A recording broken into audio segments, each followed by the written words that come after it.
You know as well as I do that there is one subject on everybody's lips today, and they want to know why the police were called to your house in the early hours of Friday morning. Thank you, Iain, and thank you very much for your kind remarks and your generous introduction, and thank you everybody for coming along to these first and most important hustings that we're going to be having. I don't know, it's not the most important. Be careful what I say. They'll all be important, but these are the first. Iain, listen. I think what people have come here today, seductive interviewer, there you are. I think people have.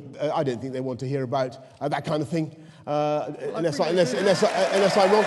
I think. Forgive me.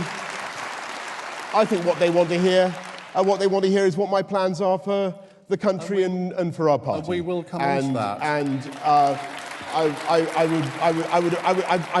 know you're going to have to come back. And I salute your indefatigability as a journalist. I'm under the sad obligation of wanting to get my message across to our party. Well, you've just taken up a minute with that answer, which has told us absolutely nothing. If the police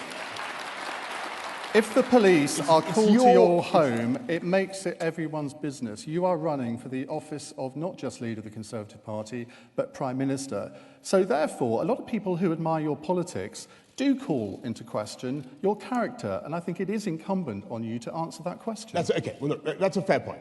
And people are entitled to ask about me and my determination, my character, and what I want to do for the country. And let me just tell you that when I make a promise in politics about what I'm going to do, I keep that promise and I deliver. And sometimes I must confess that when I was mayor in London, I even delivered some of the promises that people thought were most eccentric.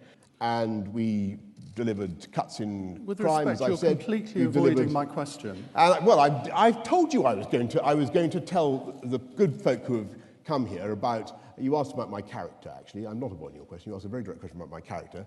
And what I'm telling you... Well, let me put it another way. Does a person's private life have any bearing on their ability to do the job as Prime Minister? Promises, and when you look at my determination to deliver for people who vote for me, when I say I will do X, I generally speaking deliver X. And it was, broadly speaking, a golden age. And I think most people, if I can say, most people would really rather judge my ambitions and my character and my programme by what I deliver. No, what they want to know is...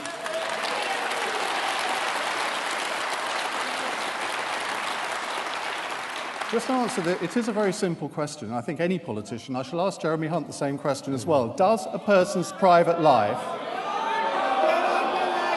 Don't boo! No. Don't boo the great man.